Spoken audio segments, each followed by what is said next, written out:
or good morning, or good afternoon, wherever you may be. And it's time for a bit of a disclaimer. This episode will address various topics related to mental health, and moreover, that of love. I think mental health would be the general sort of qualifier on all of this. So, mental health for sure. And of course, a reminder about multiple sclerosis. These may be sensitive to some of our viewers. Viewer discretion, as always, is advised.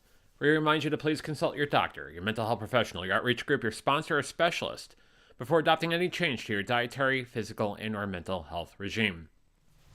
If you're looking for options with respect to mental health, contact SAMHSA, the Substance Abuse and Mental Health Services Administration, at 1-800-662-HELP. That's 1-800-662-4357.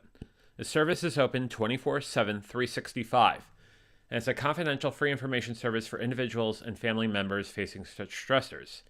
Importantly, if you're feeling suicidal crisis or emotional distress and need to be put in touch with a crisis center, call the Suicide Prevention Lifeline at 1-800-273-TALK. That's 1-800-273-8255. Or go to suicidepreventionlifeline.org. You can also text the word HOME to 741-741. Those resources are also available 24 hours a day, 7 days a week, 365 days a year.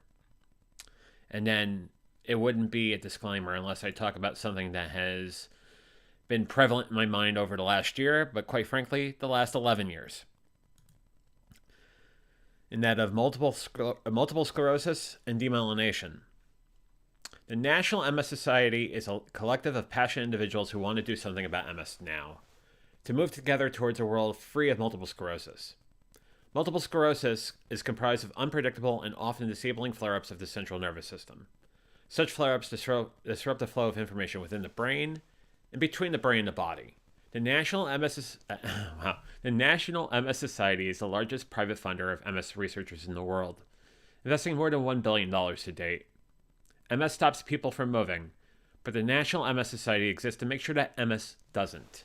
To contact the National MS Society, please call 1-800-344-4867. Once again, 1-800-344-4867. Or go to their website at nationalmssociety.org. Thank you to all of you who have donated money to this amazing organization, or even those that have gone to the National MS Society to learn more about multiple sclerosis and demyelination. It touches me and over the 1 million people in this country who have multiple sclerosis in so many ways, and we appreciate all of you. On that, let's begin. In the last year and a half that we've done this show, we've never discussed love, or at least talked about what love is. Tonight that changes. We're going to define love from many different perspectives. We're also going to talk about love language and go over the different components of the love languages, the 5 love languages, and the differences therein. What are the most common love languages? And then we're also going to take a look at heart emojis. What do they mean? Sometimes I'm trying to figure it out moment to moment. We're going to talk about all of that. I'm going to take your questions and comments because this is the Venture Forward.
Good evening, once again, or good morning, or good afternoon, and welcome to the Venture Forward. I am John Venturini, a recovering addict of overeating, obesity, alcoholism, and compulsive gambling.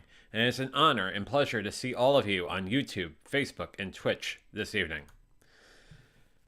Before we begin, the comments that were popping up during the countdown were making me crack up, and we'll get to them in a minute. But I gotta say, bravo. All of you, bravo. It's just incredible. And speaking of, let's see who wins tonight's door prize. Who is the first that got here? And that would be Jamie. Jamie, who says hi. Hi, Jamie. How are you? Hope you are doing well this evening.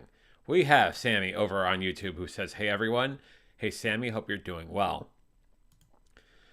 We got Marilyn who says, hi, JV. Hi, Miss Jamie Rose. And hi, Superstar, with 3 waves and 3 purple hearts. And 3 waves and 3 blue hearts back at you, my friend. And Marilyn asking a very good question. What is love? We're going to get to that in a couple minutes. We got Rich Vibes from across the pond who says, good evening, everyone, on YouTube. We have Matt Haas, co-host of VF Talks, who says, what is love? Baby, don't hurt me. Don't hurt me. No more. Did you write that? That's brilliant. Jamie says, sing it, Matt. And Rich also says, JV, I have Switch accounts. Can you mod me again? Yeah, I could do that. Yeah, we'll keep an eye on it for sure. So, you may be asking yourself, we've covered a lot of different things on this show. And how did this wait until now for us to cover it? And there is a multitude of reasons to that. And we'll talk about them as we go through this. But in the beginning of the show back in 20, it was just not apropos. Now, I think in 22, it's becoming appropriate for us to cover this.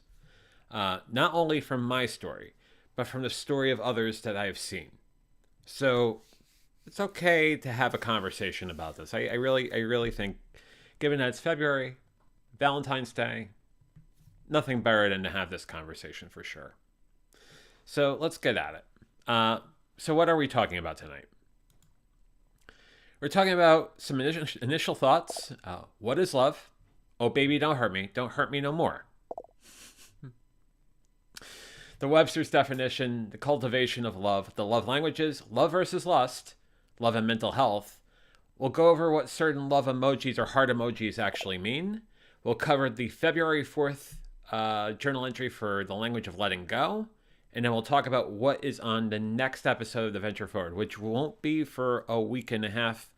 And we'll talk about that at the end of the show for sure. So let's talk about this. What is love?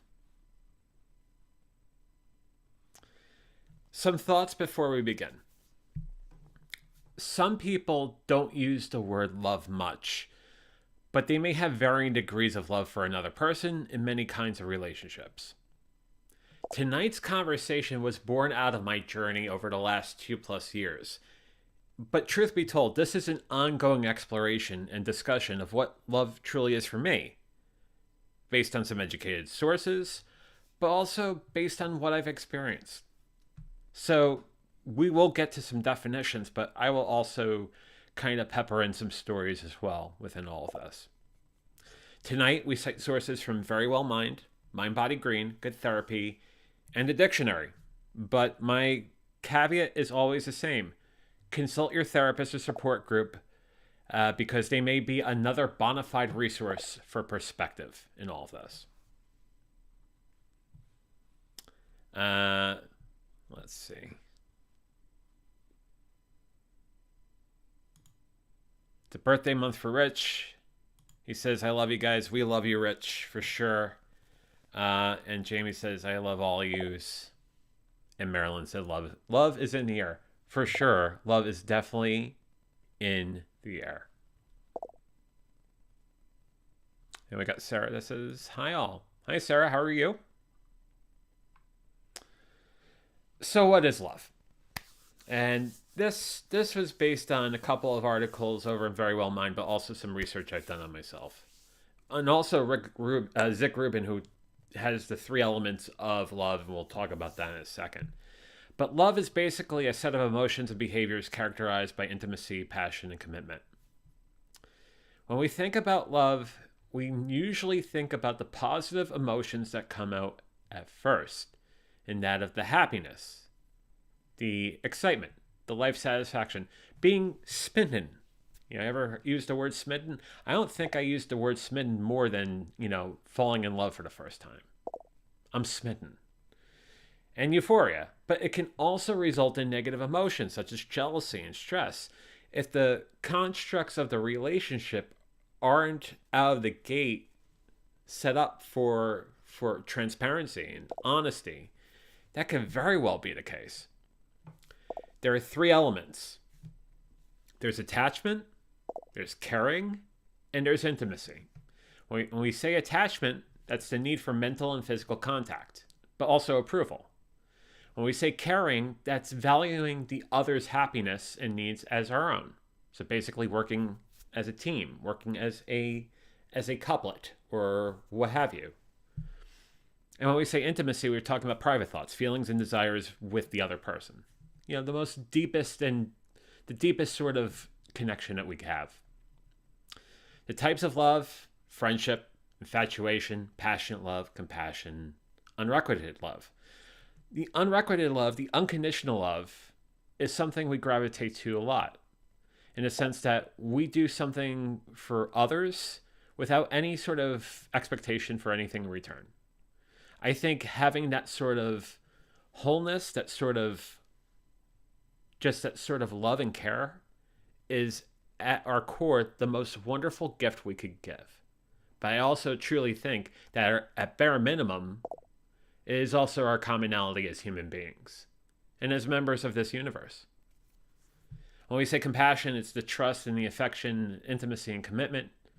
When we talk about passionate love, it's intense feeling of longing and attraction. So, going away for a while and then coming back home and seeing your loved one, that's passionate love. When we talk about infatuation, that's basically the feelings we feel at first. So it's that attraction without commitment. It's like, oh, I'm dating so-and-so, and there's that infatuation. And then friendship is basically liking someone and basically sharing a certain degree of intimacy, whether it's a common love for sports or a common love for this or common love for that. Friendship can exist on many different levels. Some comments before we continue. So, Matt says, wrong, love equals tacos. Yes, love absolutely equals tacos. I totally forgot to put that on the slide. Love absolutely equals tacos. Wow. Totally forgot about that. Jamie, smitten, swooning. Yeah, it's a great word. Jamie starts singing When the Moon Hits Your Eye Like a Big Pizza Pie. Rich follows it up and says, that's amore. That's exactly right. Rich also says that involves consuming your love, Matt, of the tacos. And then thank you, Rich. Thank you very, very much.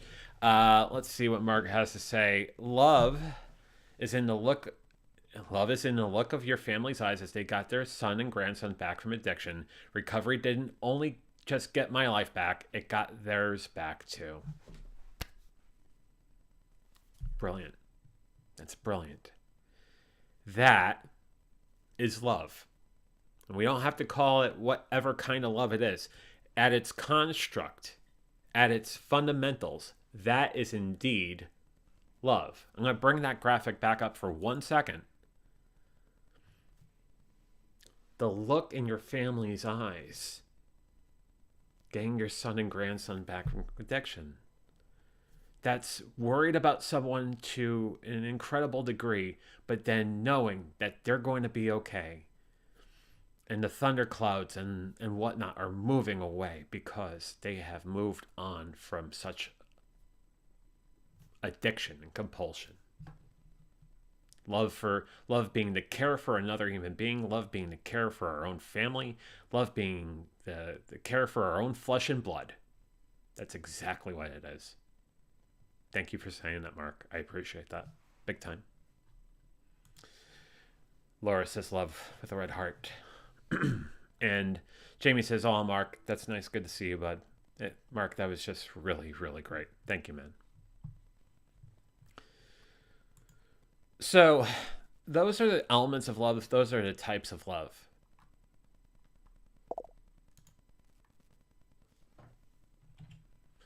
But what is love according to the dictionary?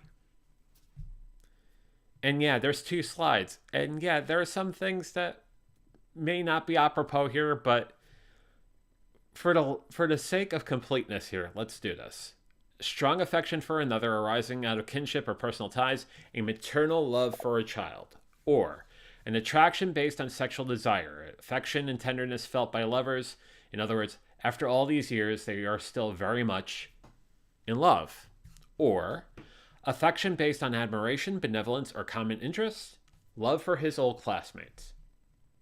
That said, it could also be an assurance or affection, give her my love.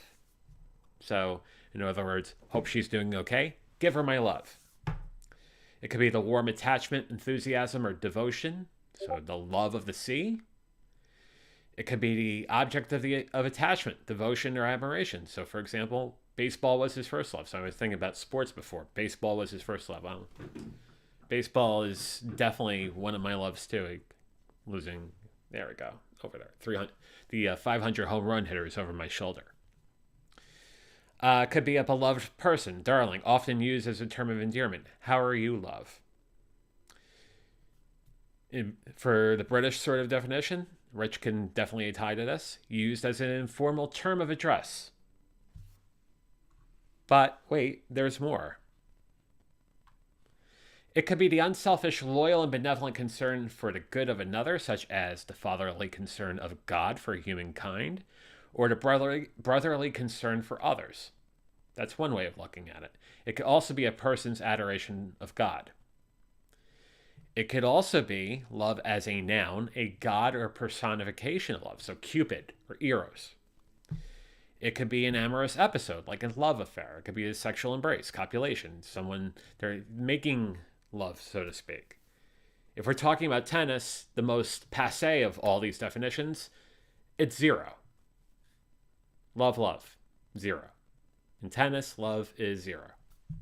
And then in the Christian Science realm, holding one's opponent's is also known as God. And I realized there are 2 other definitions in there. You could say at love being holding one's opponent scoreless in tennis. So we talk about love. And then also in love being inspired by affection. To which Jamie says, yeah, tennis. Unless it's the 4 majors, I don't really respond to that. But yeah, if we're talking about the US Open or Wimbledon or the French Open, yeah, tennis.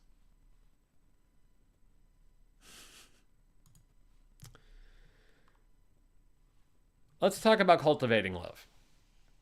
So 3 big components, and this was from Very Well Mind, in the sense that there's a communication piece in that we are looking to make others feel special, cared for, or loved, doing things for them.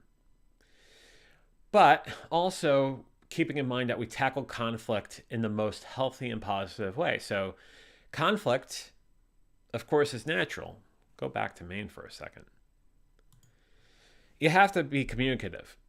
You have to talk to your partner or your loved one or what have you. If you shuffle that underneath the rug, that's when Mount St. Helens can eventually erupt. A lot of the relationships in humanity, when you want to talk about the divorce rate, all of that, basically are surmised by that lack of communication. So communication, being transparent, is very important. And conflict is okay. Discourse is okay. But it has to happen. We can't just shuffle that underneath the rug. Meditation. So the meditation exercise is thinking about a person you care for or love, concentrating on warm feelings and your desire for their well-being and happiness. At its very root level, making sure they're okay and giving them all the love you can to make sure they are okay. The meditation piece is very important. When we think of people that are going through something, taking those moments out and making sure they're all right, saying a prayer for them, keeping them in our wishes, that's love. That's the cultivation of love. But then all of that is also dependent on one's love language, and we'll talk about that in a minute. Let's get to some comments real quick.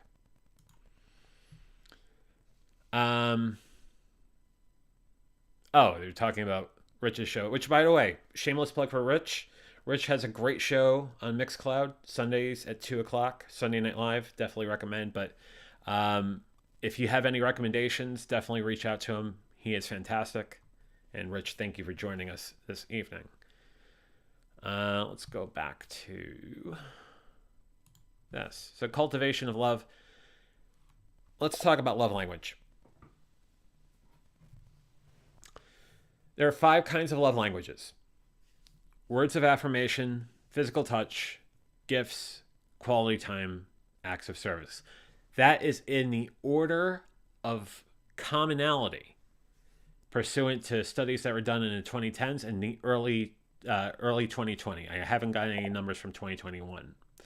But when we talk about words of affirmation, we're talking about encouragement, affirmation, appreciation, empathizing, and listening actively. As I like to say, when the other person's talking, we listen, and we're ready to talk, we just listen some more. Just making sure we take all of it in.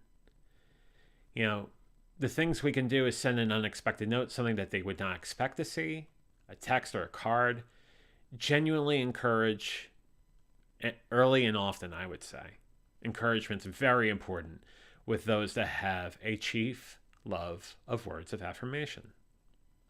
Second would be physical touch. It's basically nonverbal, using body language and touch to express love, putting one's hand on someone's shoulder or what have you, right?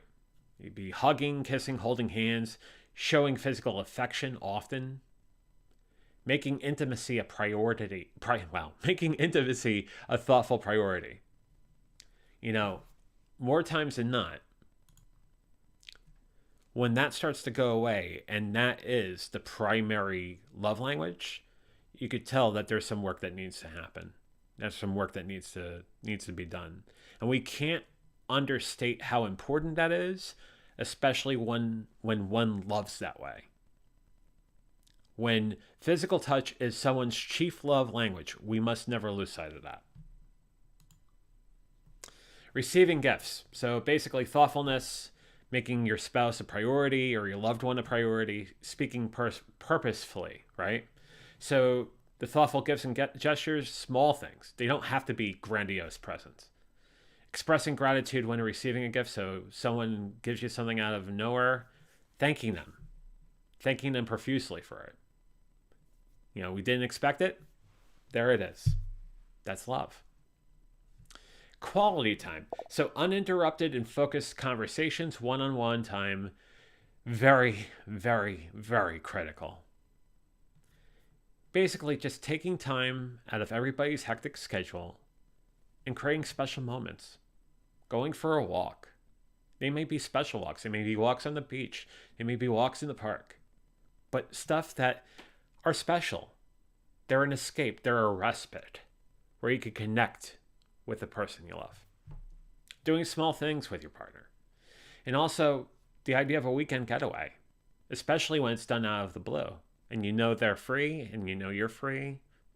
Just doing something special for them. And then lastly, acts of service. So using phrases like, I'll help, or wanting to know when you're with them, also partnering with them, that sort of thing.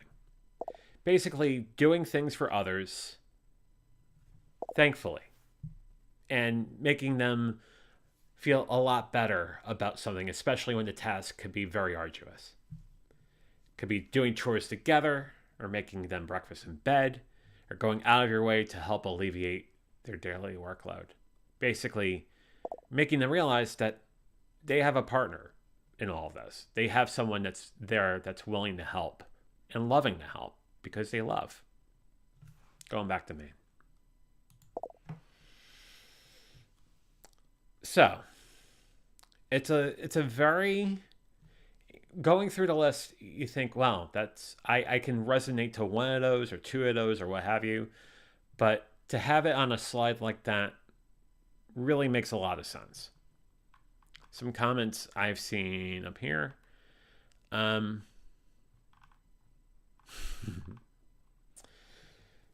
Mark says, I would say I could definitely show more affection to my partner, but I'm not one to show it, so I express it in gifts and acts of kindness. That's realization. And there's nothing wrong with that. As long as the other person knows that you love them, that's the key.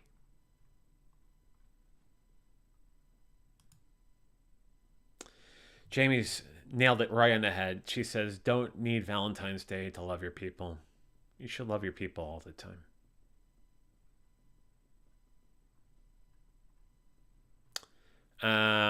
Austin joining us on YouTube saying, hey, JV. Hey, Austin. How are you? Hope you're doing well. And of course, Austin has the Hadaway lyrics in the back of his mind.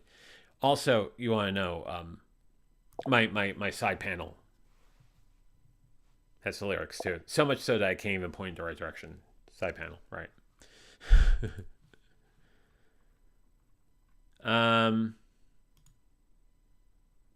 Jamie says, who needs a heart when a heart can be broken? Whoa, we're singing.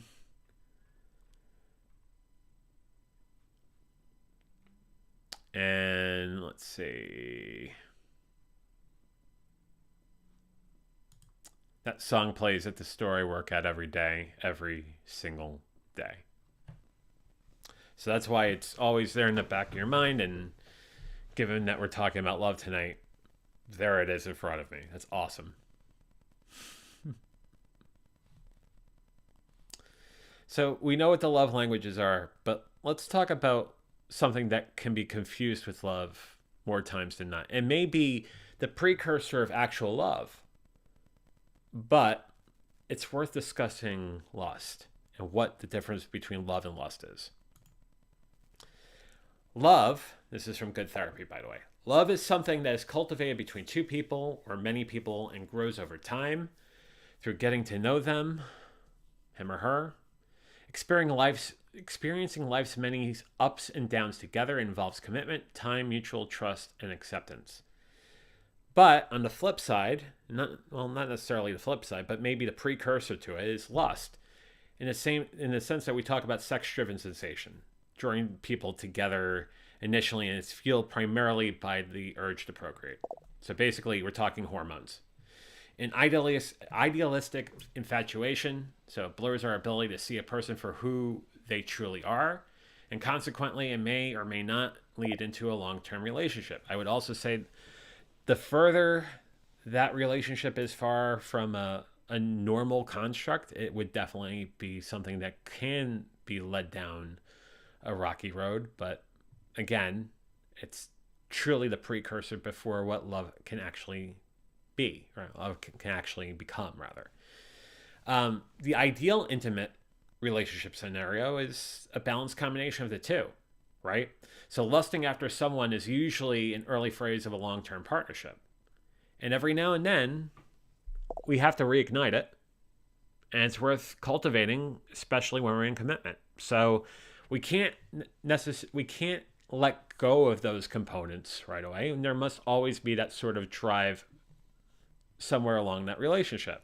But if that is the only thing related to the relationship, well, then it really becomes just a fragment of it. It becomes an actual noun and not a verb. The lusting of someone. Some comments.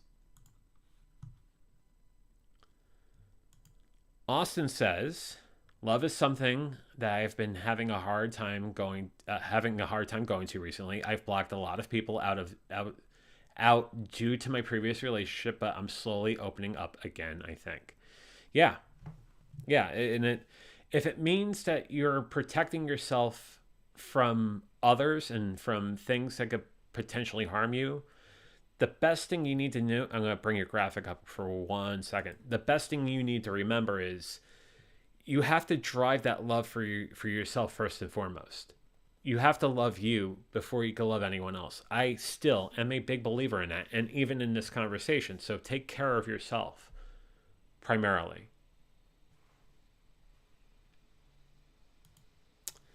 Mark says love and sobriety is a whole different emotion to what you perceive it to be whilst under the influence. Love was an illusion for so long that I didn't experience it properly. Mark, I'm glad you said that. And I'm going to discuss this at the end of the show. But the next episode of The Venture Forward, which won't be this coming Tuesday, but the following Tuesday, will be finding love whilst in or coming out of addiction. So thank you for saying that. Bring that graphic up once more. Yeah, it is different. It is different. Whether what has led us down compulsion and addiction is alcohol or what have you, our mind is somewhat clouded. When that's removed, it allows us to love honestly. So we're going to talk about that, not this coming Tuesday, but the following Tuesday. Austin says, I was too far in lust with my previous relationship. I don't know if it's the correct wording. I'll go with it for sure. But I was so blinded that I didn't see that she was constantly cheating on me, even when others told me directly. Yeah. Sometimes we are love blind and we push through and we ignore those sort of things. But then again, we have to love ourselves first and foremost. So if we suspect there might be something, we should explore. But then we shouldn't over explore that we are so much not trusting of the other either. There's a balance. There is a trust. When that trust goes away for one reason or another, we should be open and transparent and communicate why, instead of just rushing to judgment, but also giving them a sense of, giving them a chance to tell their side of the story. Jamie says, sorry, Austin. I'm sorry too, Austin. That's horrible. I apologize. Jamie also says relationships are twice as scary in sobriety. Yeah, because in sobriety, we're absolutely honest. There is nothing clouding us anymore. And we're still dealing with the after effects of what we were doing for a long time. So there might be the need, and we're battling the need because we are sober and we have sobriety on our side, but also sobriety that we're living up to. So yes, it's a double-edged sword for sure, Jamie. And Rich says he's a victim of that balance. Yeah, there's many victims of that balance in here. And Austin says that relationship ended almost a year ago now. Yeah. And the longer the relationship was, the longer it's going to take for that sort of healing to begin or to see its full fruition. In my case, it's taken a long time. And there will be elements of it that will be there for a long time. But I think the one thing I've said on the show before, and I'll say it again tonight, is we have to live in the present now. We can't dwell upon the past. We learn from it, but we don't dwell upon it. But we live in a present because that's what we have right now. It's a present, and every moment's a gift, but we must never lose sight of the present in doing stuff for us now. Tomorrow's no guarantee, and you can't change yesterday unless you have a DeLorean. So we take care of ourselves now.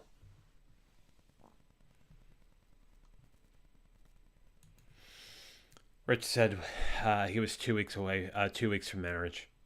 Yeah, sorry. Mark says, I think circumstances kept my last relationship together for so long. When the love had long gone, it was easier to stay together for so long for the sake of the apartment, etc. Mark, that happens more times than not. There are married couples that stay together for longer than they should have when the love has far, far gone. And it becomes something like a marriage of convenience or a relationship of convenience. And that in itself is not good either. So that again goes back to the need for open, honest transparency, open, honest communication.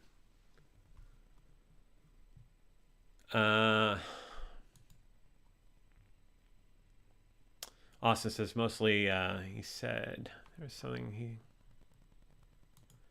Austin says, sorry for the language. I just realized how far I've come, mostly because of this show and all the wonderful friends I've met since. Austin, we love you, man. We absolutely love you. And we're glad you're here for sure.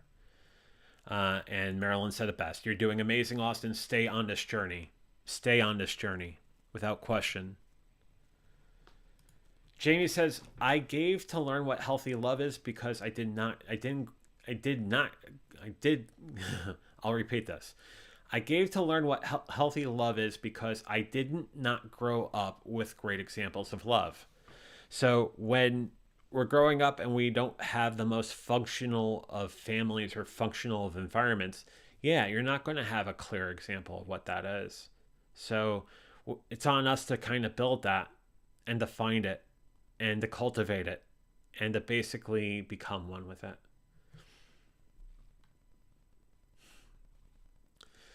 Austin with a really good point. I'll bring it up. A DeLorean or a hot tub. Yep, that's right. Rich said, needed to hear that, JV, about the present. You're a gift. Rich, you're a gift too. Love you, bro. For sure. And Jamie says, oh, Rich, I'll second that. I love all of you in here. This audience is so incredible, and I appreciate and love all of you, for sure. Jamie says to Austin, you are beyond your years, Austin. That's for sure. You are doing great. I agree with Jamie wholeheartedly. Mark says, I genuinely love this show. I'm so glad I came across it. Love is JV and all you wonderful people making this possible. We love you too, Mark.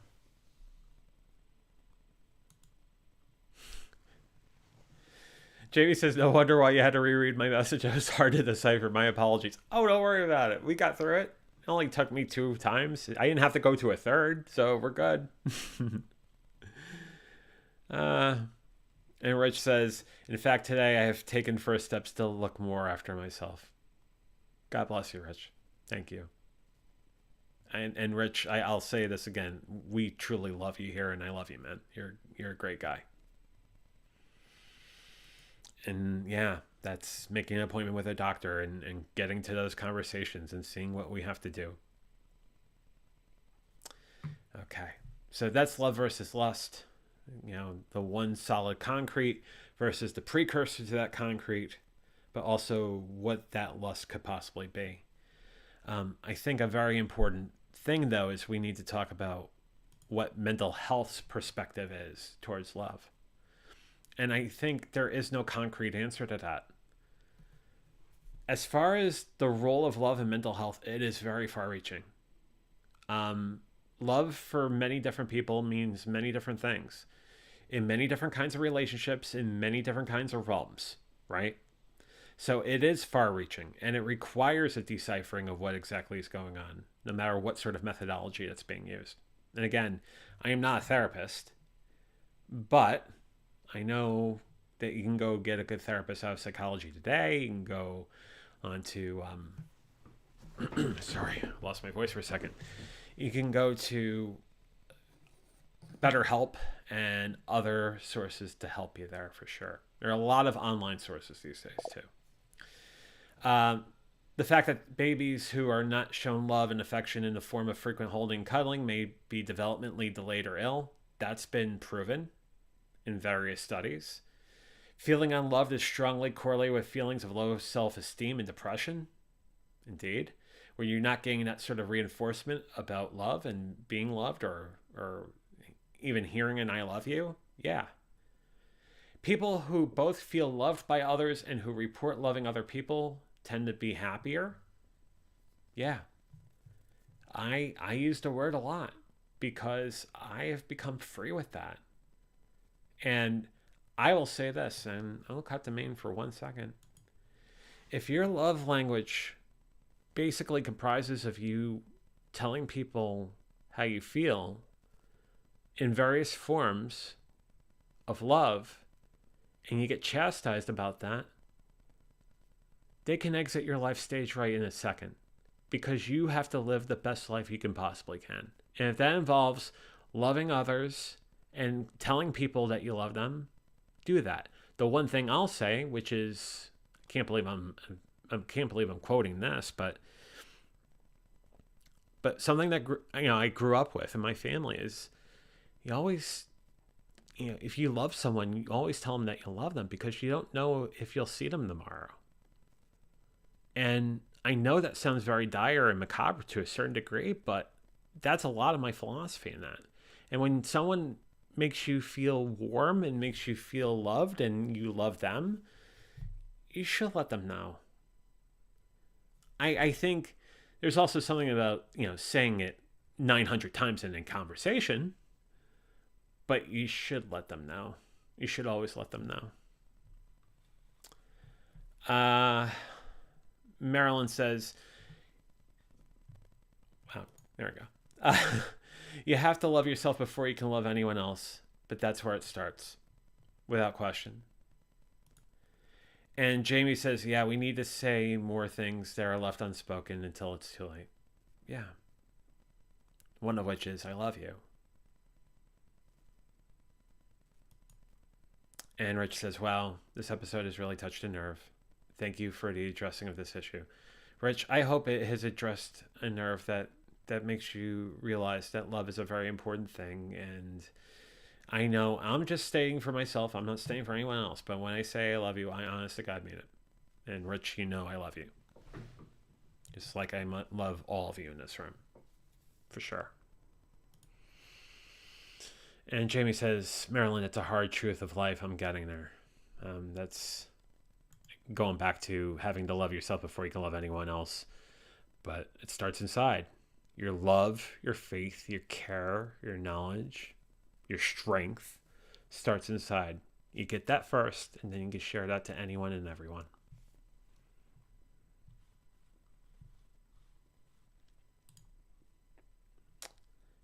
The other thing to that is love can play a role in long-term health and feeling emotionally connected. And in itself, when we talked about physical health and the ongoing dilemma of what has plagued a million people in this country, and that of COVID, but around the world, it can increase immunity. When we come to a stressless place, when we have love and we can give love, we are doing that for ourselves. So it's very important to have that.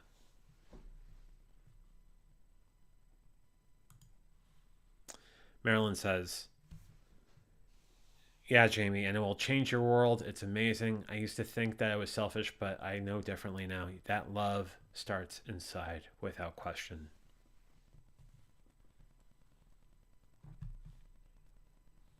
So, something a little fun and a little different. Sometimes you'll see heart emojis in conversations or on Facebook posts or in DMs or what have you.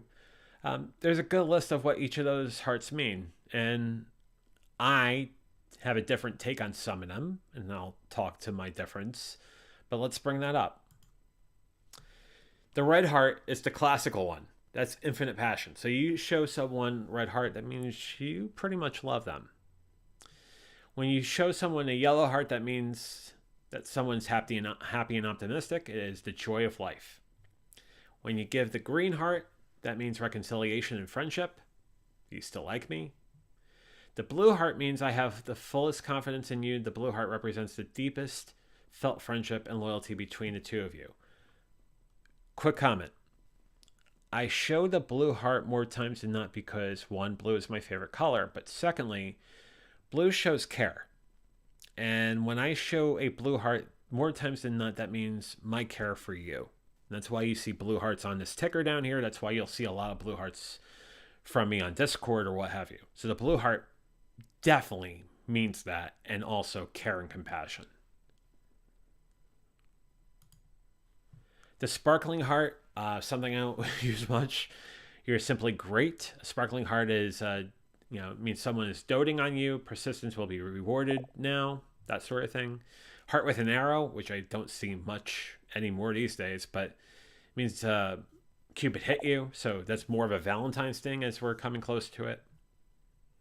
Heart with a ribbon means I'll do everything for you. It shows affection gesture. Someone has given their heart to you. When we talk about the heart decoration, it's basically standing for love and affection and attention of your conversation partner. And then there are other hearts too. The purple heart stands for sensuality. It means Cupid could mean different things. I also know that the purple heart can also mean deep-rooted care as well. So the blue heart is a variant of the blue heart. The purple heart, rather, is the variant of the blue heart from the way I've seen it. Black heart could be dark and twisted, and then you see the rest of them. Broken heart's pretty much self-explanatory. A heart with an exclamation point means I really love you. The two hearts, the revolving hearts, means that the love is growing. A beating heart means that... Sorry. 1 second. It's that time of the hour where my voice starts going. It basically conveys love, but it is growing. And then, that growing heart in the bottom is definitely another emoji that talks to that too. So those are one definition. These definitions, by the way, came from an article in Quora, but they're always up for redirection. They're always up for different takes on it, and you can see my variants on the blue and the purple heart for sure. Some comments. Matt says, when you see the pink heart, orange stars, yellow moons, green clovers, and purple horseshoes, that means you love Lucky Charms. That's absolutely right. The one heart that was not on that list that I want to talk to for 1 second, and you'll see that coming soon in the next few months as we lead up to the MS walk. But the orange heart is a sign for me that I am definitely in care and in loyalty of the fight against multiple sclerosis and demyelination, because the symbol for multiple sclerosis awareness is an orange ribbon. And you'll see that graphic coming up soon as we start having conversations again about MS. And my visits to Perelman Center at UPenn, and also my next round of O service. But that is definitely a heart that you'll see on this show. It's the orange heart, and that is for MS. Austin says, I showed a green heart more than anything because green is my favorite color, but it also means life and renewal. Yes. And I use it as a sign of you deserve to live and I care about you. That is perfect, Austin, and thank you for saying that.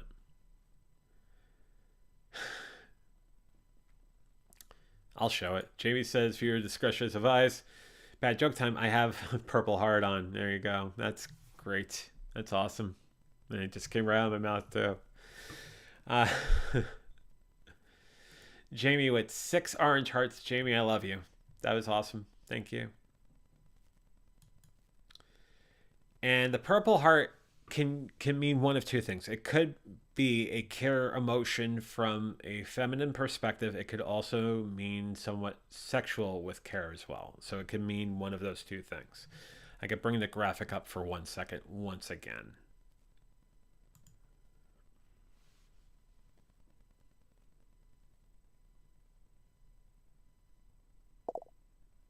So basically an amorous adventure, that sort of thing. But again, I've also seen the purple heart as a care emotion as well, or a care emoji, or a care love, just from a feminine perspective.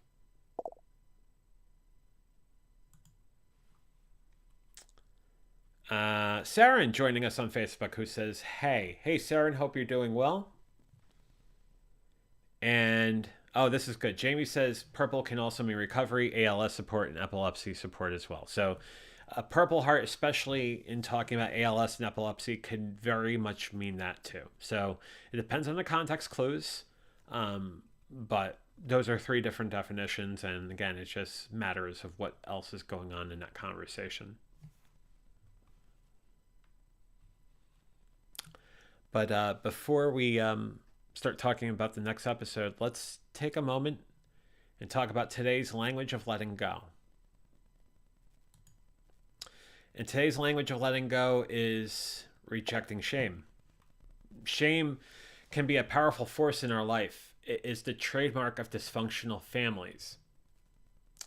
Authentic, legitimate guilt is the feeling or thought that what we did is not okay. It indicates that our behavior needs to be corrected or alerted or an amend needs to be made. Shame is an overwhelming negative sense that who we are isn't okay. Shame is a no-win situation. We can change our behaviors, but we can't change who we are. Shame can propel us deeper into self-defeating and sometimes self-destructive behaviors. What are the things that can cause us to feel shame? We may feel ashamed when we have a problem or when someone we love has a problem. We may feel ashamed for making mistakes or for even succeeding. We may feel ashamed about certain feelings or thoughts enough to show ourselves to others. Some of us feel ashamed just for being. Shame is a spell others put on us to control us, to keep us playing our part in dysfunctional systems. It is a spell many of us have learned to put on ourselves. Learning to reject shame can change the quality of our life. It's okay to be who we are. We are good enough. Our feelings are okay. Our past is okay. It's okay to have problems, make mistakes, and struggle to find our path. It's okay to be human and cherish our humanness. Accepting ourselves is the first step towards recovery. Letting go of shame about who we are is the next important step. Today, I will watch for signs that I have fallen into shame's trap. If I get hooked into shame, I will get myself out by accepting myself and affirming that it's okay to be who I am. And that's today's language of letting go. Some quick comments. Austin says, why does purple have to be feminine? Purple used to be a sign of royalty. I think it should represent that you're high on my priorities and you mean everything to me. I could definitely take it for that for sure. Marilyn asks a good question. Why does the military give a purple heart? Purple is Marilyn's favorite color. That's why I know she gives a lot of purple hearts within the comments and whatnot. Jamie says shame is such a nasty feeling. Absolutely. And Austin says purple is such a good color, probably his second favorite color outside of green, right? So let's talk about the next venture forward. So the next venture forward won't be this coming Tuesday. It'll be the following Tuesday, which at that point we're going to talk about finding love and being aware of love out of addiction. It used to be something that is still very much evident in my mind and something that is always in the back of my mind. Being sober for 2 years, going to be 3 years in May, going to be have been on this diet for almost 3 years now, and I'm going to be close to 2 years of not gambling.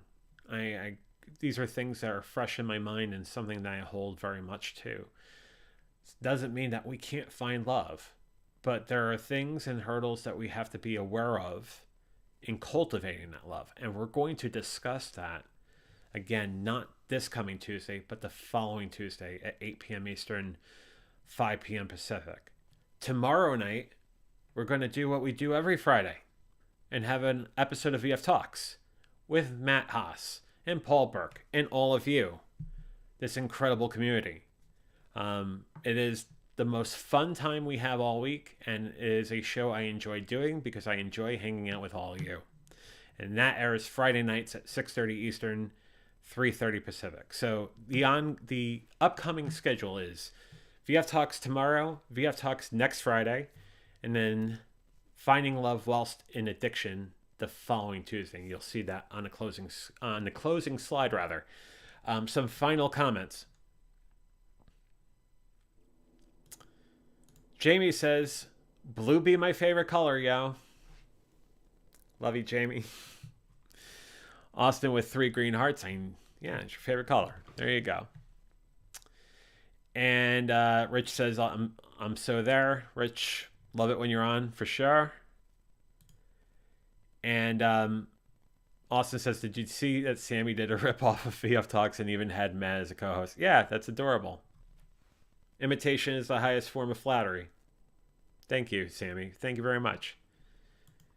Jamie says, yay for VF Talks. And Marilyn with every heart and every color of the rainbow. Same with Saren. Love you all. But I will say what I usually say at the end of every Venture Forward in VF Talks. Stay safe, stay sane, stay strong, stay sober. You're worth it. Have a wonderful night. We'll see you tomorrow night for VF Talks, the legitimate VF Talks, at 6:30 Eastern, 3:30 Pacific, right here on the Venture Forward. Have a wonderful night. I love you. Fly be free.